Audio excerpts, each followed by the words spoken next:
ProfitCard hier in Berlin und es lässt sich jetzt schon ein kleines Fazit ziehen.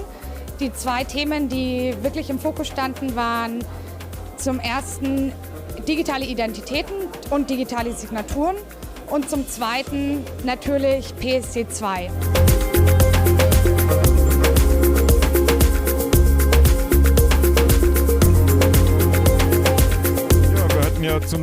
In diesem Jahr zum ersten Mal das Thema eID, also elektronische Identitäten, elektronische Identifizierung auf der Agenda der ProfitCard. Und das Besondere an der ProfitCard ist ja auch, dass wir immer versuchen, Banken hier hinzubekommen, die dann über ihre ersten Erfahrungen mit solchen Systemen und Verfahren berichten. Und auch das ist uns gelungen.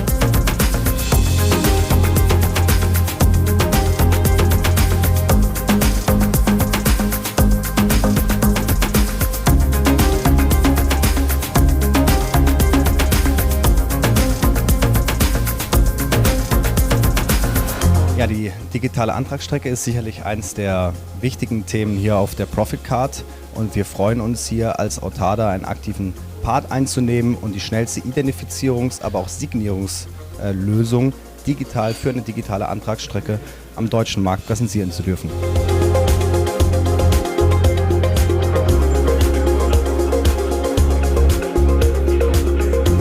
Wenn man sich heute erinnert, wie wir früher authentisiert haben, Passwort und vielleicht die Sicherheitsfrage, unglaublich.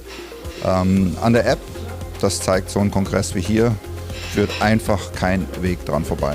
Und die biometrische Absicherung ist ein wichtiger Bestandteil daran. Dieses wird wichtig sein für 3D Secure und alle anderen Geschäftsvorfälle, die da kommen.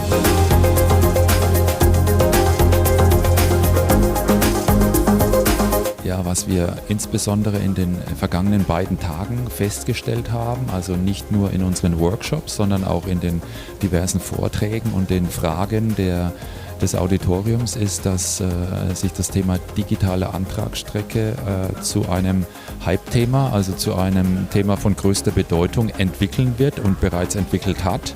Und das relevant nicht nur für die Bankenwelt, sondern für viele andere Industriezweige.